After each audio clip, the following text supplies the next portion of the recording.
Well, dear student, good noon. I am Professor Abul Absar, your course teacher. I heartily welcome all of you to join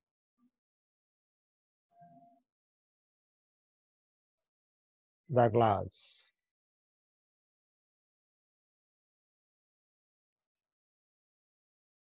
Dear student, this is our third time lecture on organizational behavior.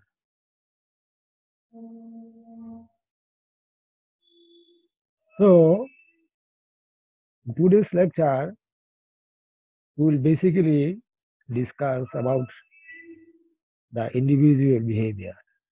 What actually it means and what are the determinants of individual behavior.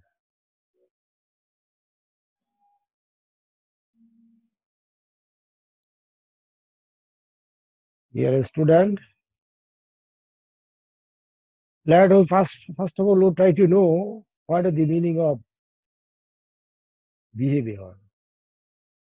The meaning of behavior is the manner of conducting oneself. It is anything that an organism does involve actions and response to stimulation. অর্থাৎ আচরণগুলো কোনো ব্যক্তির কর্মের বা কাজের মনের বহিঃপ্রকাশ, যা তার শরীরে তার মনে প্রকাশ পায়, সেটার যে বহিঃপ্রকাশ সেটাকে আমরা আচরণ বলে থাকি। It is the person's self-centered feelings or conduct in the society or as well as in the organization or where he or she is living or conducting or doing any things. ব্যক্তির আচরণ মূলত সেটাকে আমরা বুঝি একজন ব্যক্তি তার পরিবারে, তার সমাজে এবং সে যেখানে কাজ করে সেখানে সে অন্যের সাথে তার যে মানসিক অবস্থার বিকাশ ঘটায়, সেটা হলো তার কোনো ব্যক্তির আচরণ। সুতরাং আমরা কথিত যশা লেখকদের দু একটি সংজ্ঞা উদ্ধৃত করে আমরা জানার চেষ্টা করি। প্রথমত আমরা দেখি ক্রেডার অ্যান্ড আদার্স, একজন বিখ্যাত লেখক, উনি বলেছেন behaviour is any activity that can be observed, recorded or measured. অর্থাৎ একজন ব্যক্তির মধ্যে যে ভাবের পরিবর্তন, যে ভাবের বহিঃপ্রকাশ, যাকে দেখা যায় এবং যা বোঝা যায়, সেটা হলো ওই ব্যক্তির আচরণ। অক্সফোর্ড ডিকশনারির মতে behaviour is the way of A creator behaves or act. একেবারে সংক্ষিপ্ত আকারে সেটি বলা হয়েছে, কোনো প্রাণী বা ব্যক্তি উনি যা কিছু করেন, নিজেকে যেভাবে এক্সপ্রেস করেন, নিজেকে যেভাবে প্রকাশ করেন, সেটা হলো তার আচরণ। সুতরাং from this analysis and quoted definitions, now you can say that behavior means person's distinctive character of behavior in the organization or in the society where he or she is living or serving or existing. ব্যক্তির আচরণ বলতে বুঝাই, আমরা বুঝবো যে কোনো ব্যক্তি যেখানে আছেন, এটা পরিবার হইতে পারে, সমাজ হইতে পারে, এবং তার কর্মস্থল হইতে পারে, উনি যা কিছু করছেন, নিজেকে যেভাবে প্রকাশ করছেন, সেটা হলো সেই ব্যক্তির আচরণ। শিক্ষার্থী বন্ধুরা, আশা করি তোমরা ব্যক্তির আচরণ বা ইন্ডিভিজুয়াল বিহেভিয়ার সম্পর্কে কিছুটা ধারণা পেয়েছ। এখন আমরা দেখব এই ব্যক্তির আচরণ কিভাবে, ব্যক্তির আচরণ কি কি বিষয় প্রভাব বিস্তার করে। Factors or determinants of individual behavior. Basically, 3 ধরনের পরিবেশ বা প্রতিবেশ কোনো ব্যক্তির আচরণের উপর প্রভাব বিস্তার করে। 1 নাম্বার, ব্যক্তির নিজস্ব পার্সোনাল ফ্যাক্টর যাকে বলা হয়। দ্বিতীয় হলো তার পারিপার্শ্বিক অবস্থা, যেটাকে এনভায়রনমেন্টাল ফ্যাক্টরস অর ফোর্সেস বলা হয়। আর তৃতীয় হলো অর্গানাইজেশনাল ফ্যাক্টরস, সাংগঠনিক সংগঠন, যেখানে উনি কাজ করেন, যাদের সাথে মিশেন, সেগুলিকে বোঝানো হচ্ছে। তাইলে আমরা এক এক করে জানার চেষ্টা করি বন্ধুরা। আমরা প্রথমে তার ব্যক্তিক যে দিকগুলো, সেগুলো আমরা জানার চেষ্টা করি। পার্সোনাল ফ্যাক্টরকে আবার 2 ভাগে ভাগ করা হয়। একটা হলো বায়োগ্রাফিক ক্যারেক্টারিস্টিক্স অর ফ্যাক্টর, একটা হলো লার্ন ক্যারেক্টারিস্টিক্স অর ফ্যাক্টর। একটা হলো বায়োগ্রাফিক বলতে বোঝানো হচ্ছে বংশগত, জন্মগত, পরিবারগত, এটাকে আমার নৃতত্ত্ব বিজ্ঞানের আওতায় নিয়ে আসতে পারি। আর দ্বিতীয়টি হলো লার্ন ক্যারেক্টারিস্টিক্স, অর্থাৎ শিখে শিখে মানুষ যা কিছু বিহেভ করে সেটা। তাহলে এছাড়াও আছে আমরা এনভায়রনমেন্টাল ফ্যাক্টরের মধ্যে আছে economic, socio cultural factor, political factor, legal environment factor. Organizational ফ্যাক্টরের মধ্যে আছে physical facilities of the organization, organizational structure and design, leadership style of the superior reward systems. তাহলে আমরা এখন একটা একটা আলোচনা করি। প্রথম আমরা পার্সোনাল ফ্যাক্টর সম্পর্কে আলোচনা করি, যেখানে আমরা বলেছিলাম যে biographic characteristics and learn characteristics. Biographical ক্যারেক্টারিস্টিক্সে আবার আমরা 2 ভাগে ভাগ করতে পারি। একটা হলো ব্যক্তির অ্যাবিলিটি অফ জব পারফরমেন্স, আর একটা হলো এনভায়রনমেন্টাল ফ্যাক্টরস বা পরিবেশগত ফ্যাক্টর। তাহলে আমরা যদি প্রথম বায়োগ্রাফিক ক্যারেক্টারকে আমরা ডিফাইন করতে যাই, তাহলে আমরা সেখানে দেখব যে কি কি কম্পোনেন্টস গুলো একজন ব্যক্তির আচরণকে প্রভাবিত করে। 1 নাম্বার হলো এজ বা বয়স, 2 নাম্বার হলো জেন্ডার, লিঙ্গ, 3 নাম্বার হলো বৈবাহিক অবস্থা, 4 নাম্বার হলো চাকুরি স্থায়িত্ব, 5 নাম্বার হলো রেস বা জাতি গোষ্ঠী, এবং 6 নাম্বার হলো কর্মক্ষমতা, কর্মদক্ষতা বা অ্যাবিলিটি। এটাকে আমরা তোমাদের বুঝার সুবিধার জন্য আমি smart art presentation of biological biographical characteristics এভাবে দেখিয়েছি, সহজে তোমরা বুঝতে পারবে এটা চাকার মধ্যে, যে age, gender, marital status, tenure of service, race and finally ability. বন্ধুরা, আমরা একটা জানার চেষ্টা করি যে এই যে 6টি ফ্যাক্টরের কথা বললাম, এছাড়া আরো অনেক ফ্যাক্টর হতে পারে। তো আমরা এই 6টি হলো মেইন, যেটা মানুষের ব্যক্তিক আচরণকে যথেষ্ট প্রভাব বিস্তার করে।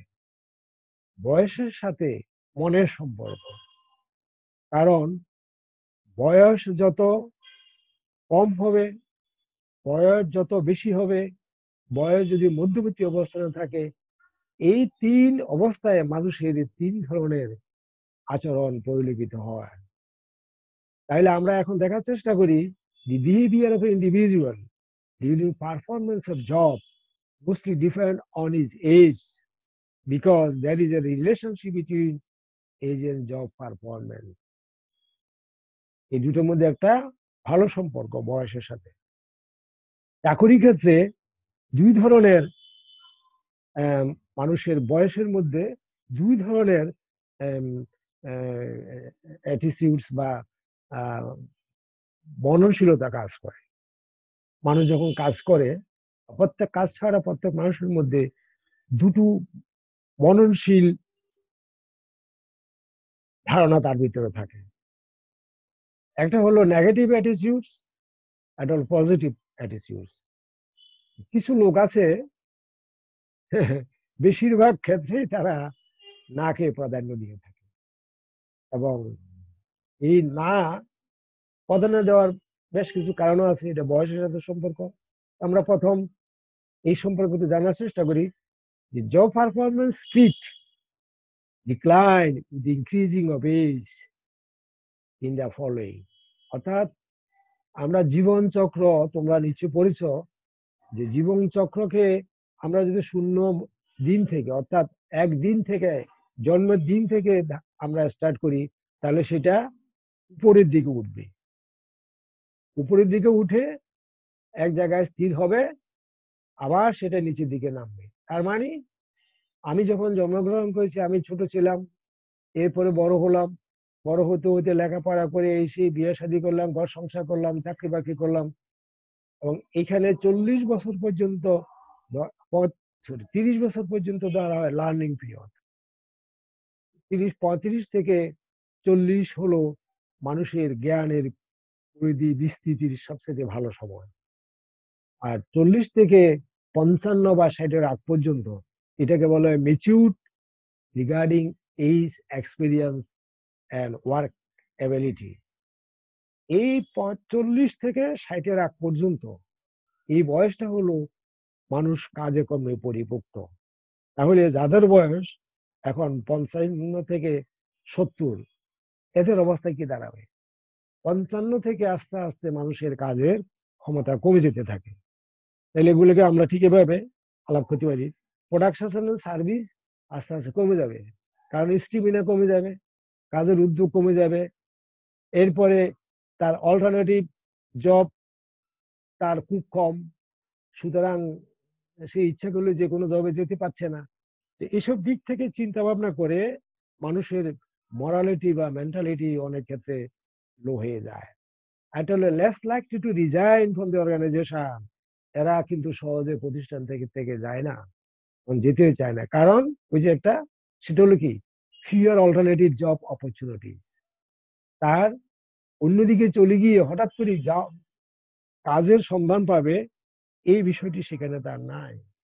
আবার ওই চাকরিতে যখন সে থাকবে, সে পাবে কি, হায়ার ওয়েজেস পাবে, এবং সে ছুটি পাবে, সে পেনশন বেনিফিট বেশি পাবে। সুতরাং 55 থেকে 60-70-এর দিকে যদিও মানুষ যায়, কাজের দক্ষতা কমে না, কাজের স্পিড কমে, কাজের দক্ষতাও কিছুটা কমে, কিন্তু তারা হলো জ্ঞানের দিক থেকে, কাজের জ্ঞানের দিক থেকে তারা থাকে ভরপুর। এই প্রকৃতির লোক সাধারণত কর্মে যে যেখানে আছে সেখানে থাকার চেষ্টা করে। আর এদের মধ্যে আরেকটা নেগেটিভ হলো higher absenteeism for health and gain. এরা বেশিরভাগে অসুখ বিসুখে থাকে, শারীরিক সমস্যা থাকে এবং শারীরিক দুর্বলতা থাকে, ফলে কি হয় এরা যে এই প্রকৃতির লোকগুলো কাজকর্মে উপস্থিতি তাদের হার কমে যায়। তাইলে এটি হলো নেগেটিভ অ্যাটিটিউডস বা অ্যাটিটিউড, তোমরা যেটাই বলো। আর পজিটিভ অ্যাটিটিউডস এর লোকও আছে, মানসিকতা যাদের আচরণ। Research finding shows the following positive attitudes of employees' behavior in an organizations of their job. গবেষণা দেখা গেল যে মানুষের কাজের মধ্যে কি হবে, যে কিছু কিছু লোক যাদের বয়স, যাদের অভিজ্ঞতা ইত্যাদি ইত্যাদি মিলিয়ে তাদের কিন্তু কাজের প্রতি আগ্রহ আছে। কারা? ইনোভেশন দেওয়ার জবে লং এক্সপিরিয়েন্স যখন হবে, কমিটমেন্ট টু সার্ভিস কোয়ালিটি, এরা পজিটিভ দেখবে। মনে করো 30, 35, 40, 50 বছর এদের একটা কাজে অভিজ্ঞতা হয়ে গেছে, 30 বছর, 20, 30, 40 বছর যখন অভিজ্ঞতা হয়ে যায়, তার জন্য কাজ করা সহজ এবং তার কাজটা কি হবে, কোয়ালিটি সম্পূর্ণ হবে। জাজমেন্ট এবিলিটিটা আর হবে খুব ভালো, কারণ কাজ করতে করতে সে শিখেছে। সুতরাং জাজমেন্ট, যে কোনো বিষয়ে সিদ্ধান্ত নেওয়াটা তার পক্ষে যুক্তিযুক্ত ভাবে সে নিতে পারে। Strong work ethics, loyal to organization, এবং এই ধরনের লোকগুলো কাজের নৈতিকতা অত্যন্ত স্ট্রং বা সবল থাকে এবং তারা যে কোনো কিছুতে সহজে টলে যায় না নিজের দিক থেকে, এবং তারা সবসময় সংগঠনের প্রতি লয়াল বা আনুগত্য প্রকাশ করে। তাহলে আমরা দেখলাম যে তোমার এইজের এই দুই প্রকৃতির তোমার লোক দেখা যায়, কিছু আছে পজিটিভ অ্যাটিটিউড, কিছু হলো নেগেটিভ অ্যাটিটিউড। এখন আসো ম্যানেজার হিসাবে তোমার দায়িত্বটা কি?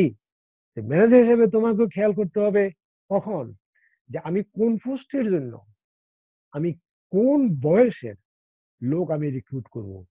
কারণ আমাকে খেয়াল করতে হবে যে আমি যদি দারোয়ান পদে, সিকিউরিটি পদে আমি যদি বয়স্ক একজন লোককে নিয়োগ দিয়ে থাকি, ওই লোক তো নুয়ে পড়বে, সে অন্যকে প্রোটেকশন দিতে পারবে না, সে নিরাপত্তা নিশ্চিত করতে পারবে না।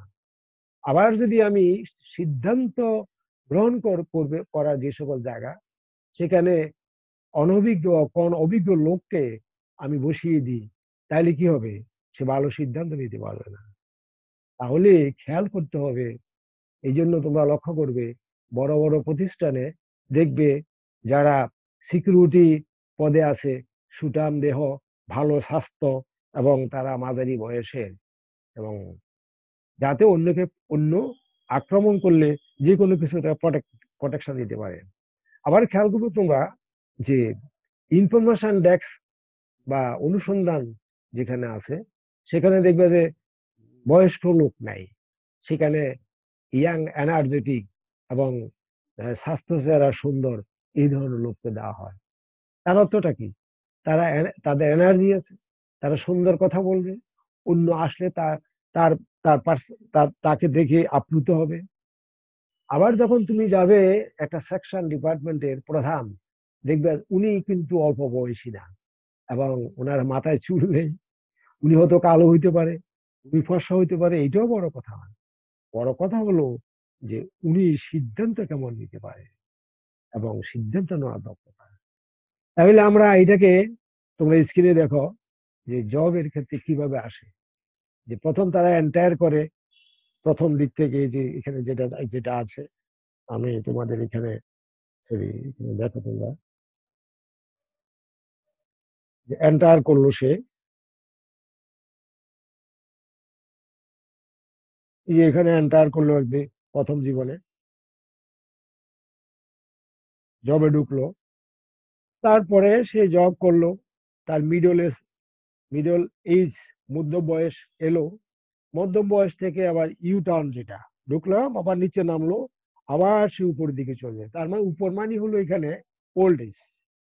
তার মানে তুমি উঠতে উঠতে একটা সময় স্থির থাকবে, এরপরে আবার গো টু দা অরিজিন। তার মানে তুমি যেখান থেকে এসেছো আবার সেখানে তোমাকে চলে যেতে হবে। যেটাকে আমরা ইউ শেপ রিলেশনশিপ বলতে পারি। সুতরাং ব্যবস্থাপকদেরকে এই বিষয়টি কর্মী নিয়োগের ক্ষেত্রে যথেষ্ট মনে রাখতে হবে।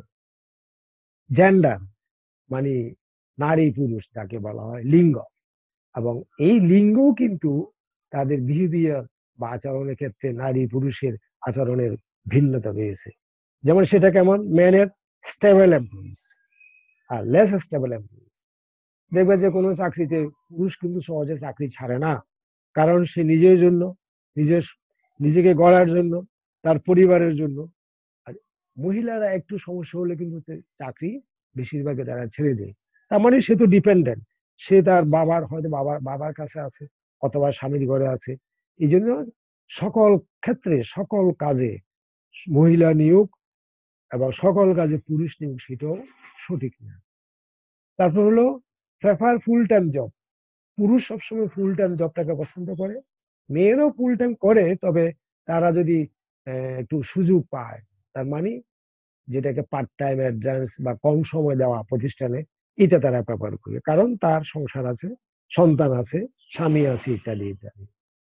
তারপরে আবার any kind of work schedule, এবং পুরুষ যে কোনো কর্মসূচিতে সে অ্যাডজাস্ট করার চেষ্টা করে এবং সে করতে পারে, কারণ তাকে টিকতে হবে। আর নারী, তারা সেই ক্ষেত্রে একটা ফ্লেক্সিবল ওয়ার্ক শিডিউল চায়, কারণ ওই যে বললাম, নারীকে কিন্তু আমরা কাজের জন্য দিই, নারী স্বাধীনতা চাচ্ছে, এটা দিচ্ছি, কিন্তু তাকে খেয়াল করতে হবে যে নারীর প্রথম দায়িত্ব এবং প্রথম শিক্ষক সংসারের হলো নারী, মা। তার প্রথম দায়িত্ব হলো তার সন্তান সন্ততিকে গড়ে তোলা। এখন তো আমরা কাজের লোকের কাছে, ডে কেয়ারের কাছে, ডে কেয়ার যারা আছে তাদের কাছে বাচ্চা দিয়ে চাকরি বাকরি করি, তাদের অবস্থা কি হচ্ছে তোমরা সবাই দেখতে পাচ্ছ, জানছো। কিন্তু মায়ের প্রথম দায়িত্ব তার সন্তানদেরকে গড়ে তোলা। এই জন্য মা হলো পরিবারের প্রধান শিক্ষিকা, 1 নম্বর শিক্ষিকা। বাবা বাড়ি থাকবেন, কাজকর্ম করবেন, মা সবাই পরিবারের সকলকে যার যার চাহিদা অনুযায়ী, পছন্দ অনুযায়ী, সামর্থ্য অনুযায়ী ওইভাবে চালানোর চেষ্টা করবেন, আর সন্তানদেরকে গড়ে তুলবেন। এই জন্য তারা একটু ফ্লেক্সিবল ওয়ার্ক শিডিউল চায়। পুরুষেরা কাজে অ্যাবসেন্ট থাকে কম, আর মেয়েদের রেট একটু বেশি। এটা বেশি হওয়ার কারণ ওই যে বললাম। আর পুরুষদের কোনো চাইল্ড কেয়ার অ্যাক্টিভিটিস বলতে নাই, সন্তান সন্ততি তেমন একটা দেখতে হয় না, কিন্তু মেয়েদের এটা অত্যন্ত প্রকট। তাহলে আমি কি করব, এগুলো আমরা কেন জানছি? তাহলে আমরা কোনো সংগঠনে নারী পুরুষ যখন নিয়োগ দিব, এই বিষয়টি ম্যানেজার হিসেবে তোমাকে মনে রাখতে হবে যে মহিলার আচরণ হবে এমন, পুরুষের আচরণ হবে এমন, এবং হওয়াটাই স্বাভাবিক।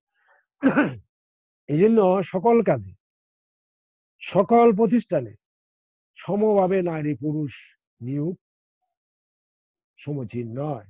যে যেখানে উপযুক্ত তাকে সেখানে নিয়োগ দিতে হবে। এরপরের আচরণ নির্ভর করে আরেকটা মেরিটাল স্ট্যাটাস। গবেষণায় দেখা যায় যে বিবাহিত কর্মী আর অবিবাহিত কর্মী, এদের কাজের মধ্যে অনেক পার্থক্য আছে। যারা বিবাহিত তাদের কি ফিউয়ার অ্যাবসেন্সেস, তারা প্রতিষ্ঠানে কম অনুপস্থিত থাকে। আর যারা, এবং তারা কি করে, তারা হোল্ড মোর রেসপন্সিবিলিটিস, এবং তারা তারা বেশি বেশি দায়িত্ব নিতে পছন্দ করে। আর undergo less turnover, steady job more valuable, এবং তারা সহজে চাকরিও ছাড়ে না যারা মেরিট লোক। কারণ চাকরি ছাড়বে, পুরুষ হোক মহিলা হোক, চাকরি ছাড়লে তার কি হবে, তাকে কাজ করে খেতে হবে। মোর স্যাটিসফাইড উইথ দেয়ার জব, এবং তারা কনসাসনেস অ্যান্ড স্যাটিসফাইড, এবং তারা সবসময় যারা আনমেরিট বা অবিবাহিত, তাদের চাইতে কাজে মনোযোগ বেশি, এবং কাজ নিয়ে এসে সন্তুষ্ট থাকে, চাকরি নিয়ে এসে সন্তুষ্ট থাকে। তাইলে আমরা কি জানলাম, যে মেরিট লোক তাদের আচরণ কাজের প্রতি বেশিরভাগই পজিটিভ। এখন আনমেরিট কি হবে? Regarding what about the behaviour of single or married person, or divorced or widow? এবং যারা অবিবাহিত আছেন বা যারা বিপত্নিক বিধবা আছেন তাদের আচরণটা কি হবে? এটার জন্য অবশ্য বড় ধরনের ইনভেস্টিগেশন দরকার, গবেষণার দরকার। তাহলে প্রকৃত সত্য তথ্য বেরিয়ে আসবে।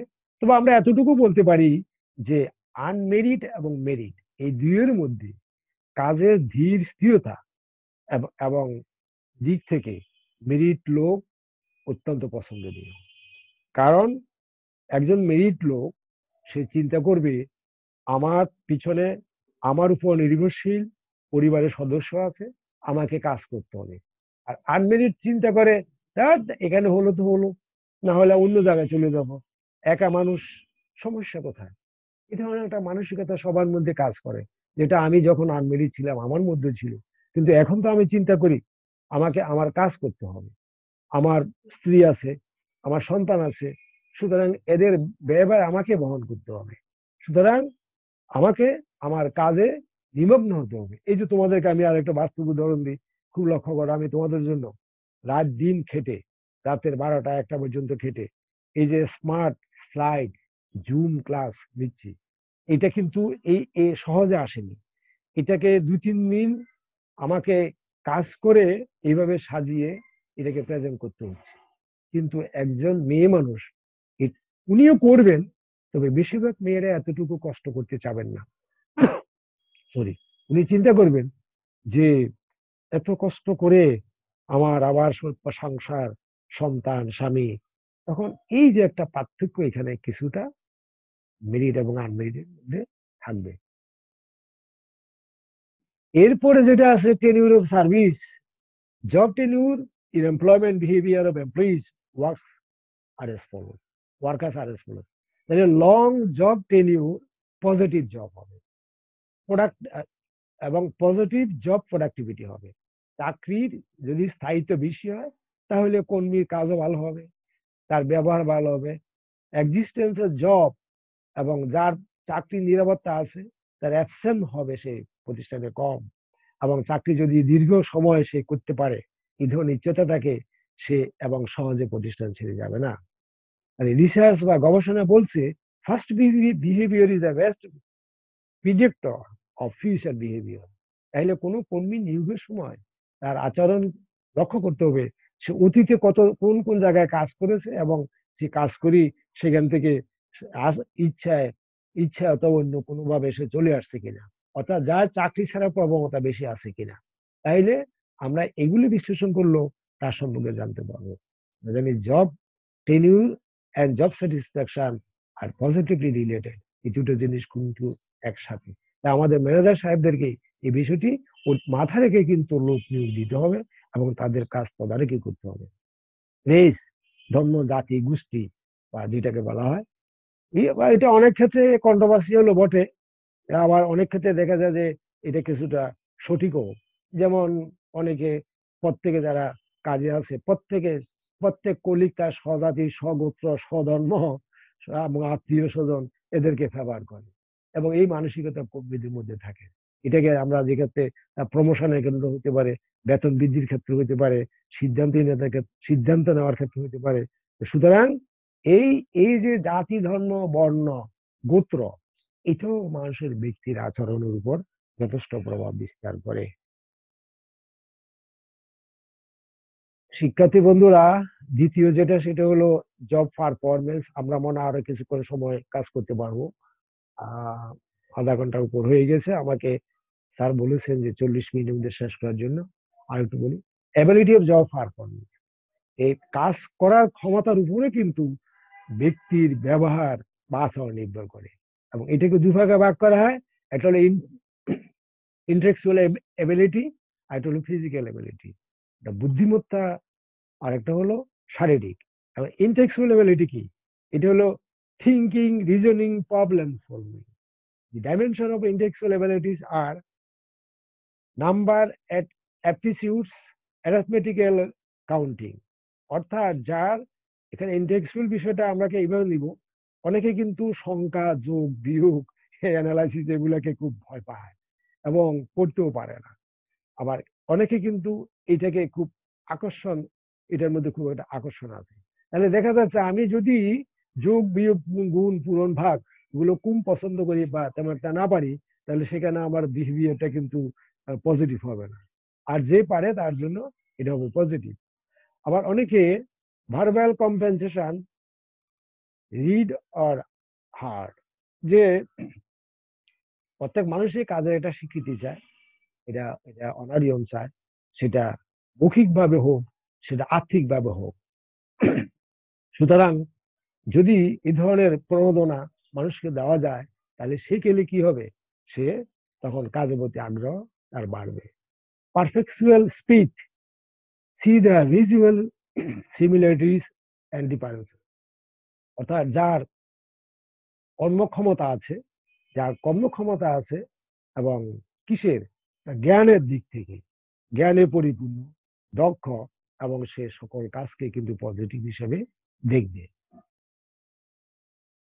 Inductive reasoning C the logical sequence in the job, অর্থাৎ যে সহজেই বুঝতে পারে, কাজকে বুঝতে পারে, কাজের রীতি বুঝতে পারে, সে কাজটাকে ভালো চোখে দেখবে এবং কাজটাকে সহজভাবে নেবে।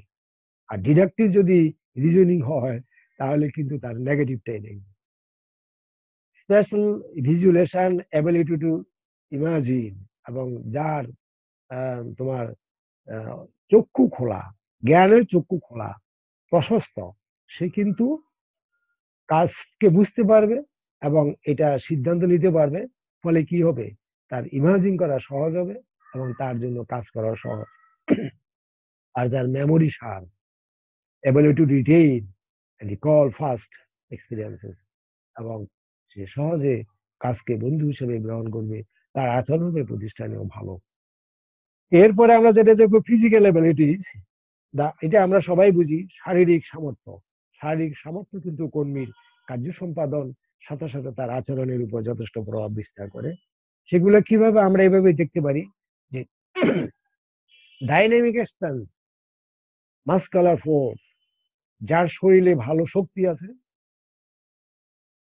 সুতরাং সে কাজকে আপন করে নিবে এবং উৎসাহের সহিত কাজ করবে। Trunk strength, muscular force using trunk muscular, অর্থাৎ এখানে অনেকে আছে শারীরিক শক্তির সাথে কিন্তু জিহ্বার শক্তি, অর্থাৎ কথা বলার শক্তি, কথা জানার শক্তি, কথা শোনার শক্তি, এই দুটো কিন্তু একসাথে কাজ করবে। সুতরাং অনেক লোক আছে যারা, যাকে তার পেশাতে বেশি কথাবার্তা বলতে হয়, মানুষের সাথে কন্ডাক্ট করতে হয়, কিন্তু তার সেটা নেই। কিন্তু অনেকে আবার পেশি শক্তি দ্বারা শারীরিক শক্তি আছে। তাইলে আমি যেটা আগেই বলেছিলাম, right man should be posted in the right job according to the according to age, sex, gender, physical abilities, etc. আমার এগুলোই বিচার বিশ্লেষণ করে আমি তার আচরণ সম্পর্কে ধারণা নিব এবং তাকে সেই পদে আমি আসীন করব। Static strength, force against external object, হ্যাঁ, যার স্ট্রেংথ আছে শারীরিক ভালো, সে কিন্তু বাইরে যত শত্রু আসবে তার ওই বুদ্ধি দিয়ে, শরীরের শক্তি দিয়ে সেটাকে সে সহজে ট্যাকেল করতে পারে। Explosive strength, energy in a series of explosive act, যার শক্তি বিস্ফোরণ হওয়ার সম্ভাবনা আছে। অর্থাৎ শরীরে যদি শক্তি থেকে থাকে জ্ঞানের সাথে সাথে, তাহলে সে এটাকে কাজে লাগিয়ে প্রতিষ্ঠানের জন্য সে ভালো কিছু বহন করে নিতে আসতে পারে। এছাড়াও তার স্ট্যান্ড ফ্লেক্সিবিলিটি, ডাইনামিক ফ্লেক্সিবিলিটি, আর কিছু ফ্যাক্টর আছে যেগুলো কিন্তু তোমার মানুষের কর্ম প্রেরণা, কাজে ব্যবহার, কাজে তার যেটাকে বলে আচরণ, বেশ প্রভাব বিস্তার করে থাকে। বডি কোঅর্ডিনেশন, ব্যালেন্স, স্টেমিনা, হ্যাঁ, অনেকে সকল অঙ্গ যদি সঠিকভাবে চালাইতে না পারে, তাহলে কাজের প্রতি কিন্তু তার আগ্রহ তেমন বাড়বে না।